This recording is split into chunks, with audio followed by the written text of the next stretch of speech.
Right, this is going to be my first reaction video at new home. I'll react to Diamond Bolt, who is one of my favourite YouTubers. He's Australian and he talks about old kids TV shows that they had in Australia. But notice that a lot of shows they had in Australia are British TV shows that they imported to Australia, which makes a lot of sense. Parts of Australia, but I'm not gonna go there. So let's do it. Let's react to Weird Old Shows and Cartoons Part 2. I thought I'd go Part 2 because Part 2 has more British cartoons. Hello and welcome back to On the Volume 2 thumbnail, of that Weird is. Old Shows and Cartoons. The Reckoning, Dawn of Justice, Civil War, Electric Boogaloo. Last time I got the feeling you guys maybe liked the first part, so I took it as a clear indicator that this format was worth keeping up. So once again, we'll be taking a look at some more of those old shows I didn't get to cover last time, from all sorts of channels, genres, and countries, with the only link between them being that you probably forgot about them. You all know the drill by now, so let's just get straight to it. I loved Trapped. That was a... Oh, I used to love Trapped. They should bring that back. First and most least, we have Trapped, a children's game show from the UK that ran from love the 2007 to 2010. show. And I'm going to be totally upfront with you, this is definitely the weirdest one in this video. It I would be is, it's very weird. surprised if I managed to find anything stranger than this. Maybe the Slammer or something. Trapped is hosted by this guy. Referred to as the Caretaker, who has to probably be the most disgusting thing I've ever seen since the last time I saw I like a mirror. him. The love of leeches do not creep up on me like that. Creep up on me like this. Actually, you know what? How do I leave? The general gist of the show, as told to us through rhyme in the intro, is that a bunch of unwilling kids are like transported through their TV somehow and sent to a tower in which they have to graduate. Nostalgia. Seeing that on Saturday morning, seeing that is nostalgia. Descend in order to escape. They're forced to complete a random challenge on each floor in order to earn their freedom, though only one is able to make it out while the rest are trapped to be eaten by this guy or some shit. Sounds like a pretty fun time for everyone involved. You know, it does sound more cost effective than hiring a babysitter. And you best believe that as a kid, I was 100% convinced this was all real and not at all concerned with the fact that not a single news channel It all was real. of like 8 kids being frequently kidnapped every week. Nice that they provide name tags for their hostages though. The kids participating in the challenges were referred to as unfortunates, which is just what I normally call kids. They're each given what's called a whisper clip, which are used for the best part of the show. Yes. I want to make that ear clip myself, like for a cosplay. I want to make that ear clip, but I don't know how. Not react. You are the saboteur. For every challenge, one of the kids is tasked with being the saboteur, and their job is to ensure the team screws up the challenge without getting caught. I know for a fact that I would make for the worst saboteur of all time. I have Same. I would be the worst at it. Because I always tell the truth. no idea how these kids do it. Do not react. You are the saboteur. Holy fuck, I'm the what? Wait, what am I meant to do? Hey guys, how's everyone doing? Don't mind me. You can do this by convincing Oh, he's them using to feed the seeds to Is anyone else here? He's using earbud. An earbud. Hey, Matt. it. I will tell you it is your job to ensure your team fails. Wait, sorry, can you speak up? It's kind of hard to hear. Guys, can you just be quiet for a minute? I'm trying to listen. In this episode, our group of unfortunates includes Daisy, Tyrone, Emmy, Connor, and Dick Method, George. all my bets are on George. He looks like he's got this. To Yeah. demonstrate how the challenges work, they use this I had a crush on that guy. I actually legit had a crush on that guy. He looked so handsome. guy who they claim is a kid who was trapped in the tower 100 years prior. He looks like he's loving life, I gotta say. This is the part I loves best. I know who it So by that, that's my nan. is. You know who it is, but the rest of them don't. After the challenge is over, regardless of whether they succeeded or failed thanks to the saboteur's efforts, the kids then have to vote for who they think the one working against them was. And whoever receives the majority vote is stuck there forever, even if it wasn't actually them. And it is endlessly funny watching a bunch of young So I got notifications. children falsely accusing each other of being the saboteur. Yeah, Your that time is up. that bit was the fun part. Like seeing them like in Parliament was funny. You have failed. Okay, fun fact. This creepy lady here, she was actually in a CBeebies show called Come Outside. So she went from CBeebies to that, which is even more creepy. Miserably. Yeah, get used to that, kids. Tyrone, who do you think the saboteur was and why? I think it was Emmy. Tyrone is too smart for this shit. Emmy. I think it was Daisy because I saw her suck up 2 yellow spiders. Oh yeah, that'll throw him off. Good one. I think it was Daisy because I saw her suck. I also think it was Daisy. Daisy. You have voted for Daisy. Daisy She got absolutely destroyed. Oh. is getting absolutely slammed by these guys. Daisy, you will not be leaving this room. The saboteur was, in fact, Emmy. See, you fucks, it wasn't even me. Now you've doomed me to an eternal fate. I'll see you all in hell. Also, I swear I remember the show looking a lot more convincing than just a high school attempt at a haunted house with some... Yeah. Same, I was thinking that, like, back then it looked really cool. cobwebs thrown around the place. But hey, I guess that's what the suspension of disbelief does to you. If we Yeah. skip a few challenges ahead, we make it to the final floor, which is a trivia game in which the unfortunates are tasked with remembering what happened during the previous rounds, which means they had to be paying a hell of a lot more attention than anyone watching probably has. Connor in Snake Even I wasn't paying attention to any of what's going on. Attack, how many good holes did Tyrone put his hand into? And then by the end of it, one kid gets to go back home to their family, who is probably wondering where the hell their child went for half an hour, while the others are condemned to an unrelenting hell. So basically, the moral of the show is that you should trust no one and never That should be the plot ending and then blow up. rely on anyone, because they could secretly be a saboteur trying to screw everything up for you. That sums up life. Yeah, that sounds about right. Yeah, pretty much. Ruby Gloom. Ruby I've never heard of that one. Gloom is the show that made goth culture cool. This was all animated in Flash, which at times is fairly obvious, but I love the show's overall art style and character designs. They all look super unique, even if I'm sure in any other style they would look absolutely horrifying. Ruby Gloom's main appeal is its cast They look kind of cute, actually. of very strange characters, like the skeleton dude who's voiced by Dan from Bakugan. I'm an artist, Where? Ruby. It's in my bones. My name is Dan, and together Oh, with anime. my friends Bruno, The best character, though, is Misery, because Aw. she is a big mood. Hello, Oh. Misery. I hate the rain. Bad things happen to me when it rains. Well, look on the bright side, Misery. Bad Oh. things happen to you when it doesn't rain. She is precious. Oh, she's adorable. I need to watch it. I need to watch this show. How come I never heard of it? My cousin was struck by lightning. Twice. It couldn't possibly happen to you, too. What are the chances? It's I want to do a cosplay of her. I want to do a cosplay of Ruby Gloom right now. She's adorable. pretty funny at times. I'm surprised at how well this one holds up compared to a lot of the other shows I've watched. I wish I knew what happened that day. If only we could... What really happened that day? I didn't appreciate this Oh, one I like that humour. I've never seen this cartoon before.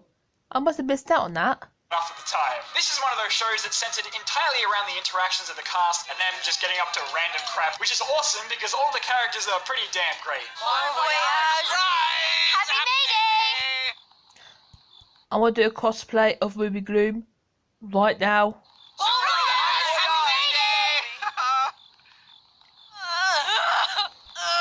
Apparently, Mood. She's adorable. Misery, she's adorable. Ruby Gloom's developed like a cult fan base ever since it ended, so Huh. count me the heck in. Sadly, this one I haven't seen any lasted fan only art. 40 episodes. Oh.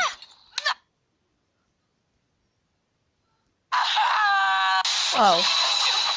Oh, I remember that. Legal Super Evil. I used to be on a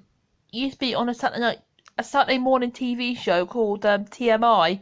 Used to be like in between the show.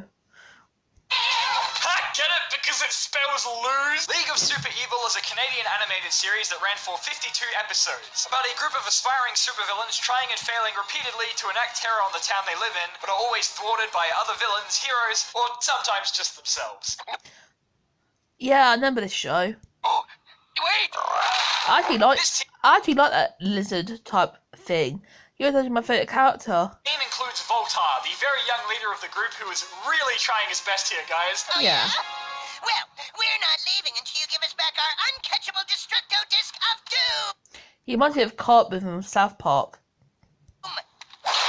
Dr. Frog, like the only competent one out of all of them. Nobody in their right mind is gonna eat something that looks and smells like that! Red Menace is the moral support who we should all aspire to be as positive about life as, and Doomageddon is just vibing, bro. Yeah, I like The it. fast-paced humor was more Doomageddon. than enough to entertain my I like stupid him. child self, but I don't know, I must be getting old because now it's just a lot of yelling and loud noises. Kinda Yeah. like my channel. This is a very strange show now that I watch it back. My puppy will defeat you all! It's unfortunately got that classic kids cartoon focus on potty humor though, which of Yeah. course I am way past by now. Potty It is humor. known as fully aggressive recreational tournament syndrome, or FARTS. Farts. The creators of Luke's on a show called Rated A for Awesome, which was trying about as hard as Voltar to be cool. That is to say, Time to awesomeize! way too much. Much like Cringe. Ruby Gloom, it's all about the Oh, I want that characters finding screensaver. themselves in trouble and then watching them scramble to get out of it. And in that respect, it kind I of want reminds that me of shows like screensaver. Phase. I mean, both have MC. Okay, I'm gonna put my hands up. I've never watched Invader Sim. I know it's really popular, but personally, I actually never watched it myself, even when it was actually on TV at the time. So I feel like I'm missing out. That are super tiny with very high-pitched voices that are attempting to be a lot more diabolical than they're actually capable of. Except, one is definitely better than the other. I'll give you a hint. It's the one without the fart joke. You have been bad, little The hell? puppy. What the hell? What in the fuck? Oh, I never watched Lumberjacks. It was at that time in my life where I was at high school and I didn't watch any kids shows at all because I thought they were too babyish. They are, but this one in particular is way too babyish for me. The Numberjacks. Okay, I lied. It wasn't me who watched this one. It was actually my brother, and I just tagged along sometimes. Lol, imagine actually learning. Every single one of the main characters in this are just numbers with eyes and a mouth. I can't even I imagine. think Lumberjack has a cult following, like a meme cult following, because it's like made a whole lot of memes, which is hilarious. How long that would have taken them to come up with. Okay, guys, I'm back. Now, I know you guys fired me ever since last time. Oh god, not this shit again. Shut the fuck up, Craig. I had this scientific show about numbers, but wait for it. They've got eyes. They're alive. Get out. This used a You're fired. combination of 3D animation for the titular Numberjacks, while everything else was filmed in live action. Like their base, for example, which is just some guy's couch. And you're in there, you son of a bitch! I'm going I see a kid doing that, trying to look in the sofa looking for him. to... You're going to what? Sorry, Fort. I'm not feeling too good. Okay, no, I take it back. This is already too much for me to handle. This is like a whole nother level of Uncanny Valley. The Numberjacks occasionally had to deal with a group of bad guys who would randomly appear at times called the Meanies, who were more often than not responsible for causing the problems they had to solve. Now, this is a strange... What the hell? These included the Problem Blob, the Puzzler, the Spooky Spoon, the Number Taker, and the Shape Japer. The Spooky Spoon and Numbertaker have become memes, and actually the actor who plays the Numbertaker is actually on TikTok, the actual actor, so that's funny. All of which sound like weird sex things. Hello, Agent 58 here. What's happening? Things are going wrong. Thank you so much, Agent 58. You are an invaluable asset to our cause. What will You are important. You solved the... we do without you? The boy looks all right. Yes, but the trouble is, he can't stop. So, as you can see, they only deal with the most pressing of issues. When they deploy themselves into the outside world, they can only land on corresponding numbers they can find, which seems like a very inefficient system, but hey, whatever works, I guess.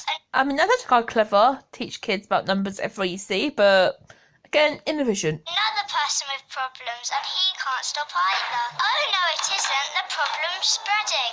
Looks a bit bad.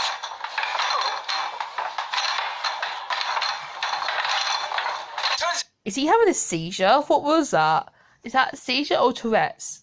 No offense to anyone with Tourette's, but that kind of like something. Now the source of the problem is this giant disgusting blob thing, which I'm going to Ew. assume is the problem blob based on my options. The way they put a stop to him is just by shooting him with a laser, which I think you'll find is a solution to most problems. This went on for Yeah, this effing shoot with a laser. Why not? And they say they can't have violence in kids' cartoons because the kids will copy it. another 65 episodes, which once again is longer than such 65. shows as Spectacular Spider-Man, Transformers Animated, Symbionic Titan, Beta Zim, Kim Possible, Danny Phantom. Rory the Race. I never watched Rory because again that was in that time where I thought everything was too childish at high school. Rory is a really fast car. Lightning McQueen. Oh, better get fun fact: Peter Kay is in Rory the Racing Car. Just so you know. the fuck out of the way, because he hasn't heard of my boy Rory. Rory the Racing Car is a Rory! British stop-motion show that's basically just Thomas the Tank Engine for kids who have the attention span of a butterfly on crack. So instead of this, I prefer that. I prefer calming. I prefer calm, peace. you get. Whoa, No. The stop-motion style definitely works a lot better when using the character designs of having vehicles with eyes on them that's basically been done to death at this point, which is usually done with Oh CG. no, not JJ the Jet Plane. I used to watch JJ, and I liked it back then, but looking back, why wasn't I terrified of that? Looking at you, JJ the Jet Plane. Sometimes they do switch to traditional 3D animation for the segments it's easier to animate for, though. Most notably the races. Oh my The god! main characters are all cars of different nationalities, with the titular Rory being the youngest with a dream of being the greatest racer of all time. A goal that is still rather far away. Oh my There are some god! human characters as That- well, with the That's more crashes than they show in the Cars movie. major one being Big Chris. Big Chris. Also, He's actually voiced by Peter Kay. there's a talking rabbit for some reason. Look, Okay. the talking cars I can get behind, but this is too much, guys. And his job is to basically cause trouble Doesn't that look very similar to the Nesquik rabbit? I'm just saying, there could be something there. for our cast and occasionally nearly kill Rory. Oh my... Sure, this is a good idea. Why is there a mole? Nothing can possibly go wrong. Oh, ew, that voice. It sounds like Bubsy. Uh-oh. Oh my... Why do they still allow him near the racetrack? No reason Rory over to the States. And they changed the theme song for some reason, so it sounds less British. Oh no. Racing car, Rory, the racing car. Why? Oh, I watched Luna Gym. Oh, that's a underrated one. Next up, we have Luna Gym, which is, as politely as I can put it, the shit. Yes, it is. The easiest way that I can explain this one to you is that it's essentially just Postman Pat on the moon. In that Yep. our hero, Luna Jim, is the only person I had a little figurine of that toy dog. He's adorable. I want him. who keeps things running smoothly because everyone around him is so goddamn useless. Why is this man wearing a beanie in space? He's a mad lad. with my vine? Save the moon, of course. I love how casually he says it, like this shit is just a regular Saturday for him. Yep, Every it's episode we normal. see a random problem arising and Jim having to choose one of his many sweet-ass space vehicles to handle it with. And I thought these were just the coolest shit back in the day. Yes. Along with the other citizens of the moon, Jim is also accompanied by a dog named Rover. And this Aw. robot dude who always reminded me a lot of C-3PO. And he may as well be 3PO because they treat him about as well. He doesn't look C-3PO. C is my other middle name. Jim's And sounds catchphrase like him. is, Let's get lunar. which is now what I'm going to shout whenever I want to get out of an awkward conversation. Shows that were tragically cut short, Luna Jim went on for a staggering 92 episodes. Ooh. And boy did they definitely keep the good ideas coming as the show went on. Episode 89, Ted hits his head on the mail hatch door. That's it. That's the whole thing. The universe is an amazing place. Have a look, fella. Who knows what we'll discover tomorrow? Probably just more of the moon though, since that's the only That's place the the only place to animators go. will never let us go. Bear! I love Bear in the Big Blue House. Apparently, a lot of people with autism love Bear as well. It's very popular with autism. Bear in the Big Blue House. I found out. And last but not least, the sweetest and most wholesome show in this video, Bear in the Big Blue House. This one was obviously aimed at much younger kids, but watching this one was always like getting a big warm hug. It Even if I was. was sometimes scared the bear would eat me. Oh, I love Bear.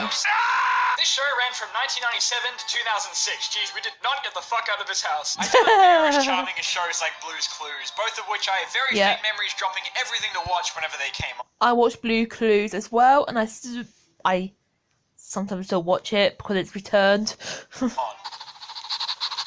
I used to love his bit. Except when he did that. Okay, I used to love that bit.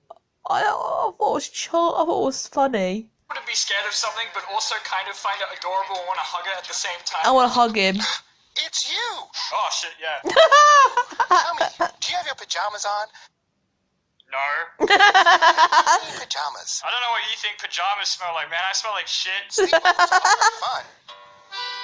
Hey, would you like to join us? Only if you promise not to eat me. The house is populated by a bunch of Bear's friends, most of whom fill the episodes with things to keep Bear occupied. As well as that, there were also segments where kids were involved to answer some questions. What do you do just before you go to bed? Take my pills. We take a bath.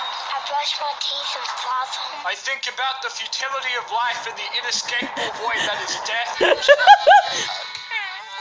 Oh, God, I wish that were me. Plus, I want a hug.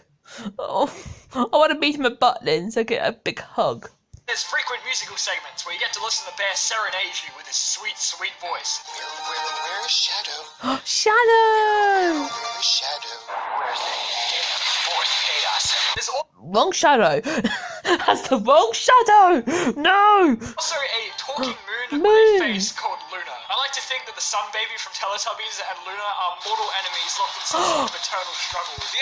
I want to see that happen in some kind of like conspiracy theory or a fan story. That'd be hilarious. Like a moon from Baby Blue House and the sun from Teletubbies. Episodes were all capped off with a goodbye duet from Bear and Luna, which, let's be honest, was always the highlight. Yep. Goodbye, goodbye, good friends, goodbye. Oh, memories. I'm just saying, Bear would beat the shit out of Barney the dinosaur in a fight. This is Wonder Bear. This is you, sweet. He's taller than Barney, so that would help. That would definitely work in his favour. Dreams. Whenever you go to sleep. I'll see you the next time you wake up. And that's about all we can do for this time. Once again, I hope this was a Oh, that was funny. Go and follow. Don't subscribe to Diamond Bolt. He is so funny. With that, I will see you soon. Okay, Big Red, over and out.